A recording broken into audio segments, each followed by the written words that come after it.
कुमार, तो देखिए, वक्फ संशोधन बिल पर चर्चा करने के लिए जेपीसी की बैठक हो रही थी और उसमें हंगामे की सूचना मिल रही है। फिलहाल ताजा अपडेट क्या कुछ आपके पास?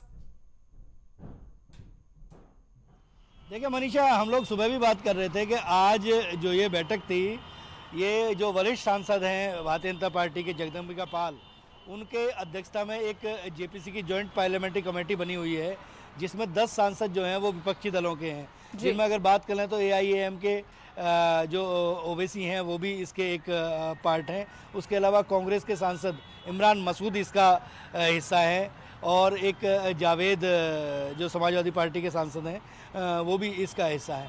लेकिन आज जब ये बैठक शुरू हुई, ये जो बैठक थी, इस बैठक का सीधे सीधे मकसद ये था कि पूरे देश के अंदर जो वक्फ बोर्ड की जो संपत्तियां हैं और उन संपत्तियों पर जो अवैध कब्जे हो रहे हैं और जो तमाम तरह की जो उसमें विसंगतियां जो हो रही हैं, उनको कहीं ना कहीं सरकार एक पटल पर लेके आना चाहती है। और वक्फ की ज़मीन जो है वो सरकारी ज़मीन एक तरह से होती है और उसका संरक्षक जो है वो जनपद में जिलाधिकारी होता है। लेकिन कुछ शक्तियां ऐसी हैं, कुछ अधिकार ऐसे हैं कि जो जिलाधिकारी के पास नहीं है। और वक्फ की जो कमेटियां हैं उसमें कुछ चंद लोग जो हैं वो उन ज़मीनों का कहीं ना कहीं उनसे जो आमदनी है और उसका गलत इस्तेमाल करते हैं। तो सरकार ये चाहती है कि भाई ये वक्फ की जो संपत्ति है वो संपत्ति कहीं ना कहीं हिंदुस्तान की होनी चाहिए और हिंदुस्तान की जो सरकार है वो उसकी कहीं ना कहीं देख रेख करें। और इसके लिए एक जॉइंट पार्लियामेंट्री कमेटी, क्योंकि लोग सांसद चुनते हैं और सांसद जो है वो कहीं ना कहीं सरकार का चयन करते हैं, सरकार को चुनते हैं। तो सरकार ने इसके लिए सबसे अच्छा रास्ता ये निकाला कि एक जॉइंट पार्लियामेंट्री कमेटी बनाई जाए और ये कमेटी एक बनाई गई ताकि इस पर मंथन चिंतन मनन हो सके। और संसद, क्योंकि देश की सबसे बड़ी पंचायत के सदस्य हैं वो सांसद, और उन सांसदों को इस पर चर्चा करनी थी। लेकिन आज जिस तरीके से वहाँ पे ओवैसी और बाकी जो सांसद हैं विपक्ष के, उन्होंने इसको हंगामा किया और उस हंगामे में ये सब चीज़ें निकल के आई। तो उसमें प्रस्तावित चीज़ें हुई। निशिकांत दुबे ने इसका प्रस्ताव रखा कि भाई ये जो सांसद हैं, इन 10 सांसदों को अभी फ़िलहाल कुछ समय के लिए निलंबित कर दिया जाए ताकि तनाव की स्थिति ना बने। तो एक दिन के लिए अभी फ़िलहाल इन्हें जो है वो सस्पेंड किया गया है।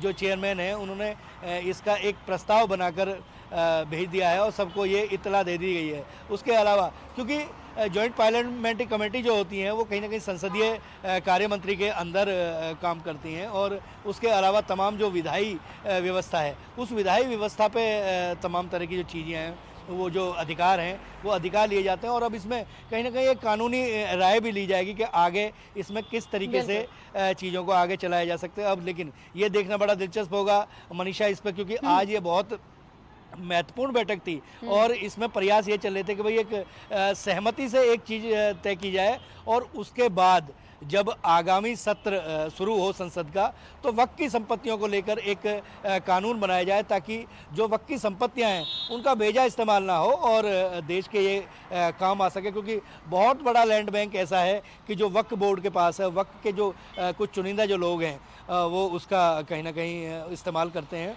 और ये शायद नागवार गुजरा। लेकिन आज जो ये फैसला हुआ है, इस फैसले पर अब किस तरीके की आगे रणनीति रहती है ये देखना बड़ा दिलचस्प होगा। बिल्कुल राजकुमार, तो देखिए, पहली ही बैठक थी और पहली ही बैठक हंगामे की भेंट चढ़ गई और ऐसे में 10 विपक्षी सांसद जिनके जो रिएक्शन होते हैं और चर्चा में जिनकी महत्वपूर्ण भूमिका होती है उन्हें सस्पेंड कर दिया गया है। इस सस्पेंशन पर उनका क्या रिएक्शन नजर आ रहा है? देखिए अभी तक की जो परिस्थितियां हैं, क्योंकि अगर बहुत बेहतर तरीके से बैठक को चलाया जाता है और ये बैठक कोई संसद भवन नहीं है जहां बहुत सारे सांसद 543 हमारे लोकसभा के सांसद और बाकी तमाम होते हैं, ऐसे लोगों को समझाना बड़ा मुनासिब नहीं होता। लेकिन जहां 15 लोग एक कमरे में बैठ के अगर चर्चा कर रहे हैं मनीषा, ये बड़ा बहुत अहम सवाल है और इस सवाल पर निश्चित तौर पर आने वाले दिनों में आपको कहीं ना कहीं चर्चा होती दिखेगी। बाकी अब ये जो लोग 5 एक बंद कमरे के अंदर बैठ के 15 लोगों को एक बहुत बेहतरीन मंथन करना था और ये सारे लोग कोई आम लोग नहीं थे, ये सारे लोग सांसद थे और ऐसी उसमें भी नहीं बैठ के और ओबीसी का जो व्यवहार जो रहा, ये शायद मेरे ख्याल से जो संसदीय परंपराएं हैं उनका कहीं ना कहीं उल्लंघन है और कहीं भी टकराव से कोई चीज़ नहीं हो सकती, संवाद से सारी चीज़ों को निकाला जा सकता है।